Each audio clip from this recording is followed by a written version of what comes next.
OP's original post on r/Tafoo.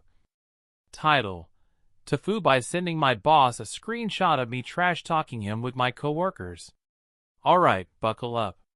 I'm about to take you on a 48-hour roller coaster that somehow felt like living through a season of The Office, but written by the same guy who did Breaking Bad. I'm a 28-year-old guy working at a mid-sized marketing agency. Not Mad Men, glamorous, not. Start a ping pong table. Quirky, just beige. Beige cubicles, beige coffee, beige career trajectory. We make social media campaigns for mid-tier brands, which basically means I get paid to figure out new ways to make toothpaste sound exciting. Anyway, my boss, let's call him Richard. Not because that's his real name, but because, well, you know, Richard is the kind of guy who uses, per my last email, like it's a personal catchphrase.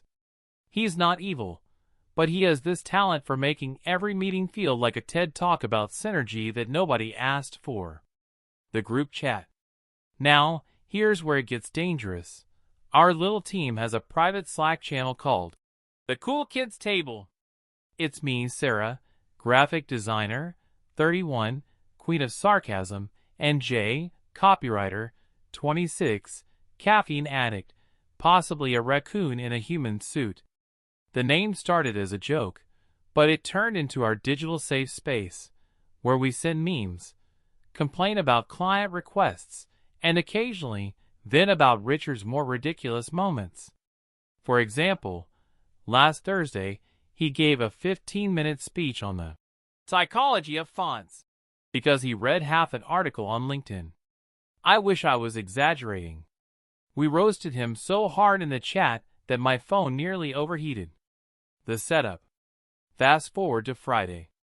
I'm working from home because in our agency, WFH Friday is code for answer a few emails and then disappear into Netflix. I was on a Zoom call with Richard and a client, screen sharing a document. Call ends, Richard pings me. Richard, hey, can you send me that spreadsheet? Me, sure, give me a sec. Here's where my brain took a vacation.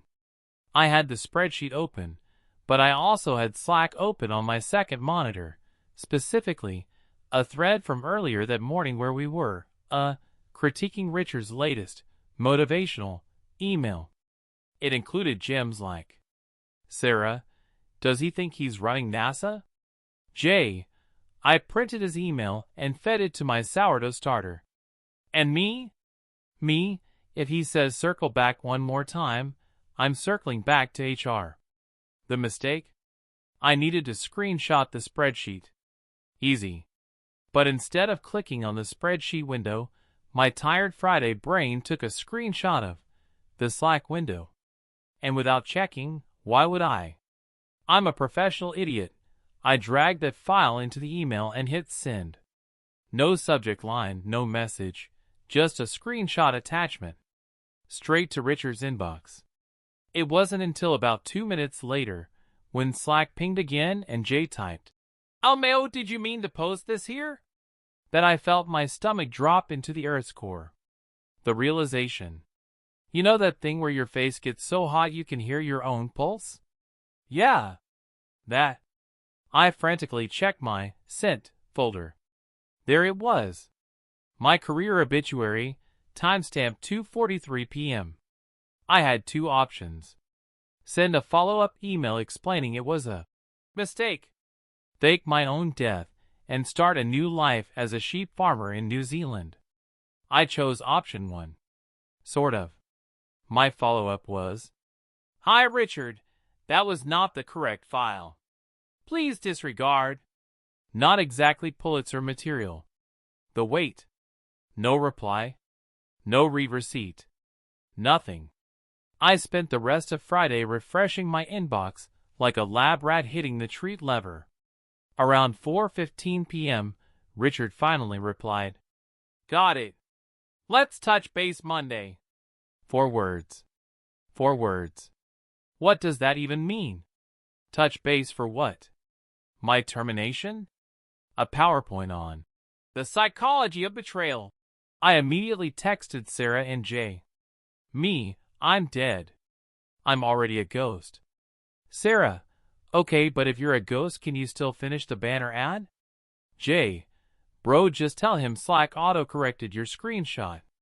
Friday night spiral. I spent my Friday night Googling, can you get fired for insulting your boss in a private chat? Like a man preparing for his own trial. Reddit, of course, had conflicting answers. Half said, nah, you're fine. The other half said, update your LinkedIn now. Around midnight, I decided I'd overreacted. Richard's not petty, right? Maybe he'd laugh it off. Maybe he wouldn't even open the screenshot. Maybe he's the kind of guy who deletes attachments without looking. Then Saturday morning, I got a text from Sarah. Sarah, hey, did Richard message you? Me, no? Why? Sarah, he sent me a calendar invite for a 9 a.m. Monday. Team alignment meeting. No agenda. Me, oh no. Sarah, oh yes. The dread? So now it's Sunday night. I've done nothing but overthink every possible scenario. My rent is due next week. I can't exactly afford to get fired. But also, there's a non-zero chance this ends with Richard pulling up our Slack messages on a projector like it's evidence. Part of me wants to walk in Monday morning with a fake cough and claim I have COVID. The other part of me thinks maybe it's better to face the music. But there's a third part, the tiny chaotic gremlin in my brain, whispering, what if you double down? And that's where I'm at right now. 12 hours until the meeting. One career on the line. Zero idea how to fix this. Update, Monday morning meeting. Alright Reddit. It's Monday. I barely slept. My dreams were like a bad sitcom. Richard was in a judge's robe, banging a gavel, and Sarah was the bailiff handing him our Slack logs like damning evidence. I woke up, stared at my coffee like it might contain the answers, and walked to work in a haze. The city felt too cheerful for the moment. Sun shining, birds chirping, all while I was mentally writing my resignation letter. The arrival. I got to the office at 8:45, which for me is absurdly early. Sarah was already there, perched at her desk like a cat who knows it's about to watch a vase fall. Sarah, you ready for your execution? Me, only if you're giving the eulogy. Sarah, oh, I've already written it. Jay rolled in 5 minutes later, holding a coffee the size of a small child. Jay, if you get fired, can I have your ergonomic chair? Me, sure, put it on my will. The meeting. At 9 sharp, Richard appears in the doorway of the conference room. No smile. Just a little nod, like a judge calling us into chambers. The man even wore a tie on a Monday, not a good sign. We file in. Sarah sits to my left, Jay to my right. Richard's laptop is hooked up to the big screen. He clears his throat. Richard, so, I want to address something I saw on Friday. My soul leaves my body. My ears ring. Richard, I received a screenshot. It was not the spreadsheet I asked for. He clicks. And there it is, our Slack chat, blown up on the 55-inch monitor like the world's most damning group project. Every sarcastic line. Every mocking emoji. My circle back joke glowing in 1080p shame. I want to shrink into my chair until I become part of the upholstery. The confrontation. Richard, I'll be honest, this was disappointing to see. But I think it's important we talk about the underlying issues here. Okay. He's calm. Too calm. That's scarier than yelling. Me. Richard, Richard. Hold on. Let me finish. He leans forward, hands clasped. Richard, if there's feedback about how I run the team, I'd rather you bring it to me directly. I don't appreciate side conversations. Sarah shifts uncomfortably. Jay is staring into his coffee like it might open a portal. Sarah. Richard, to be fair, some of it was just joking around. Richard. Joking or not, it's still disrespectful. I can feel my career gasping for air. The twist. And then, he surprises me. Richard. That said, I also realize this isn't entirely your fault. Wait, what? Richard. I've been reflecting, and I think I can come across as overly formal. Maybe I push too hard. Maybe my style doesn't work for everyone. I blink. Did he just admit fault? Is this a trap? Richard. So here's what we're going to do. I want to schedule one-on-one meetings with each of you this week. No agenda. Just an open conversation. Sarah and Jay exchange a quick glance. I can't tell if they're relieved or terrified. Aftermath of the meeting. We walk out. No one says a word until we're back at our desks.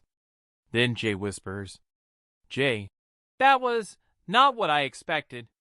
Sarah, yeah, me neither. He didn't even yell. Me, maybe he's planning to murder me later. We laugh nervously, but I can't shake the feeling there's something else going on. Monday afternoon.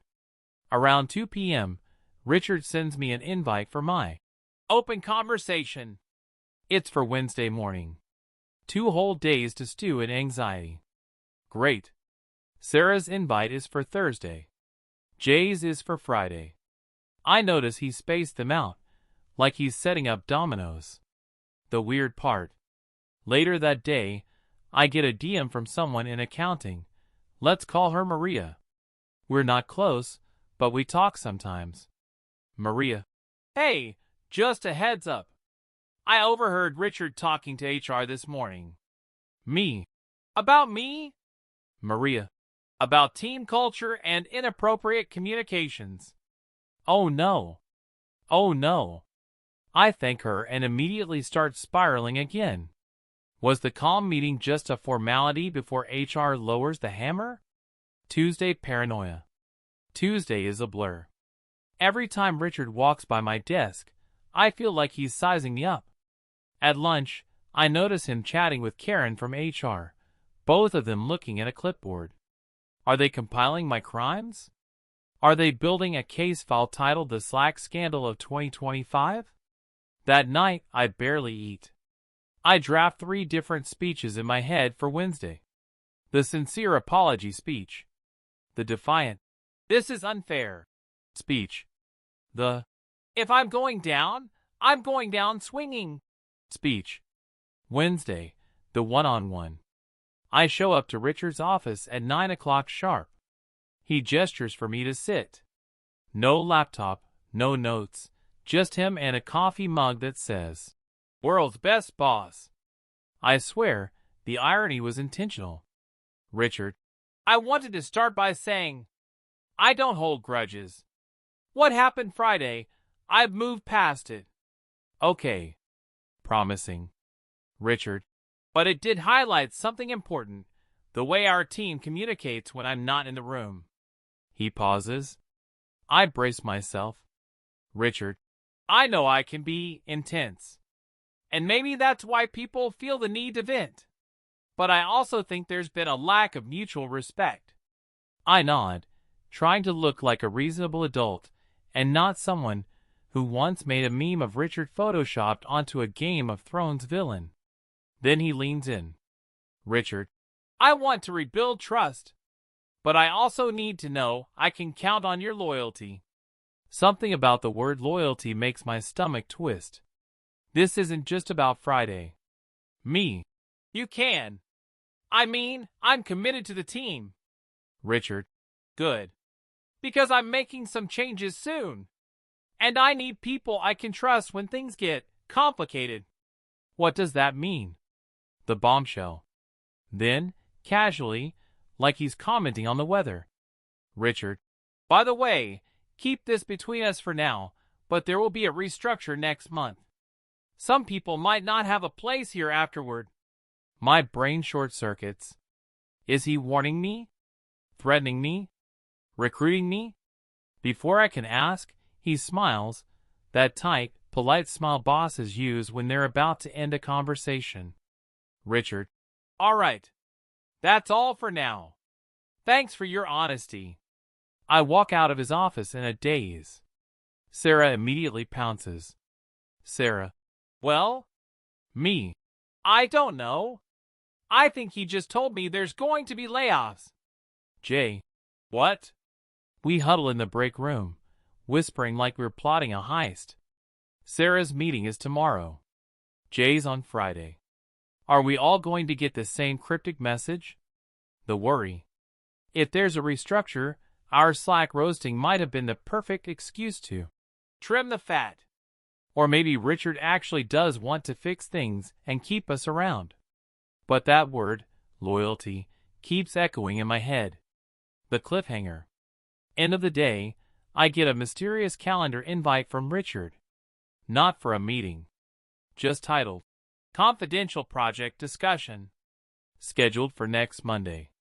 No details. No participants except me and him. When I text Sarah about it, she says she didn't get one. Neither did Jay. So now I'm lying in bed, staring at my phone, wondering, am I in trouble? Am I being recruited? Or am I being set up? And the worst part? Tomorrow it's Sarah's turn in the one-on-one hot seat. Final update. Thursday morning, Sarah's turn. I got into the office early. Not because I'm suddenly a model employee, but because I wanted front row seats to whatever went down in Sarah's one-on-one. She strutted in around 8:55, calm as a cucumber. Don't worry, she told me. I've been in the game longer. I know how to handle these. Famous last words. At 9 o'clock sharp, Richard called her in. Door shut. I tried not to stare, but every 5 minutes my eyes wandered over like a cat watching a laser pointer. 30 minutes passed. Then 40. By the 50-minute mark, Jay and I were exchanging looks like, is she still alive in there? When she finally emerged, she didn't come straight to her desk. She went straight outside. I followed. Me. Well? Sarah. We need to talk. Somewhere private. The reveal. We went to the coffee shop across the street. She ordered an iced latte like she hadn't just been in a potential firing squad. Sarah. Okay. First of all, he knows more than he's letting on. He mentioned specific things I've said in Slack before, stuff that wasn't in your screenshot. That hit me like a freight train. Me. Wait. What? Sarah. Yeah. Like, he brought up the time I called his Monday pep talk verbal NyQuil. That was months ago. Which meant? Me. He's been watching our chat? Sarah. I don't know. Maybe someone's been sending him stuff. Or maybe, she lowered her voice, maybe IT monitors private channels. I felt my stomach drop. The cool kids table wasn't so private after all. Sarah. And get this, he offered me a position on some special internal initiative. Said it's about improving company culture, but it felt weird. Like he wanted me to spy on people. Oh. Oh no. Thursday afternoon. Back at the office, Sarah kept her head down. Jay cornered me in the break room. Jay. What happened? Me. We might be under surveillance. Jay. Like NSA level? Me. More like boss with too much time on his hands level. Jay's eyes went wide. Well, that explains why he told me Friday's meeting is going to be about my future here. Friday, Jay's turn. Jay went in Friday morning. He came out 20 minutes later looking like someone had just offered him a mysterious briefcase full of cash and a moral dilemma. Jay. He wants me on his side. Like, really on his side. Me. What does that mean? Jay. It means he knows there's going to be layoffs, and he's picking his inner circle. Apparently, Richard hinted that some problem employees were going to be moved out, and that he wanted people he can trust to help shape the new culture.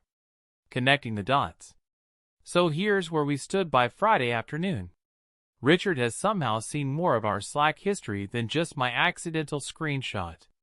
He's recruiting each of us individually for this mysterious restructure. He's implying we might be safe if we're loyal, which left us with one terrifying question. What happens if we're not? We can panic.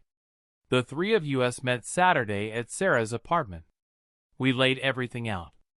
If we all refused his offers, maybe he'd target us. But if we all accepted, we'd be complicit in whatever office Hunger Games he was planning. Jay suggested we play along until we knew more. Sarah hated the idea. I didn't know what to think. All I knew was Monday's confidential project discussion with Richard suddenly felt like a job interview for something I hadn't applied to and maybe didn't want. Monday, the confidential project. I walk into Richard's office at 9 a.m. He's standing by the window, hands clasped behind his back like a Bond villain. Richard, thanks for coming. Close the door. I do. He gestures to a chair. Richard, you've probably heard bits and pieces from Sarah and Jay. I want to set the record straight. Here we go. Richard, corporate has approved a major restructuring. Some teams will be merged, others eliminated. I've been asked to lead one of the new consolidated departments. He pauses for dramatic effect. Richard, I want you on my leadership team. My brain short circuits. Me. Why me? You saw the screenshot. You know I. Richard, I saw the screenshot. I also saw your work. You're sharp. You're not afraid to speak your mind, even if you don't always choose the best venue. Did he just compliment me? Richard, I need people who can be honest with me. But once we're in the room, I need loyalty. Absolute loyalty. There's that word again. The catch. Richard, if you accept, you'll have influence over who stays and who goes. If you don't, well, I can't guarantee what'll happen when the dust settles. So it's a promotion or a veiled threat. Me. And Sarah? Jay? Richard, they'll get the same offer. But I'm asking you first. The decision. I told him I'd think about it. He gave me until Friday. The second I left his office, I texted Sarah and Jay. We met in the stairwell. I told him everything. Sarah's eyes narrowed. Sarah, so he's pitting us against each other. Jay, or testing if we'll work together. Me. Either way, we have 4 days to decide. The plan. We made a pact. None of us would accept unless we all did, and only if we could use the positions to protect as many people as possible from layoffs. The rest of the week was tense. Richard was in and out of meetings with upper management. HR started quietly pulling people into closed-door sessions. The air in the office felt charged, like a storm was coming. Friday, the final choice. I walked into Richard's office. He didn't bother with small talk. Richard, well, me. We'll do it. But all 3 of us or none. He studied me for a long moment. Then, and I swear I'm not making this up, he smiled. Richard, good. That's exactly what I was hoping you'd say. Wait. What? Richard, I don't want yes men. I want a team that's united. If you'd thrown each other under the bus, I wouldn't have trusted you. My jaw probably hit the floor. The whole thing, the offers, the loyalty talk, even the one-on-ones, had been a test. He wanted to see if we'd stand together. The aftermath. We got the roles. The restructure happened. Some people did get laid off, but far fewer than we feared. With our new positions, we managed to shield a few folks from the chopping block. And the Slack channel? Deleted. Permanently. We agreed some safe spaces aren't as safe as you think. Looking back. So yeah, Reddit, I sent my boss a screenshot of me mocking him and somehow it ended with a promotion. I'm not saying this is a strategy you should try, but sometimes chaos has a weird way of working out. Though for the record, I still flinch whenever I hear the phrase, "circle back." TLDR. Sent my boss a screenshot roasting him. He saw it. Instead of firing me, he used it as a weird loyalty test during a company restructure. Ended up with a promotion. 0 out of 10, do not recommend for the faint of heart.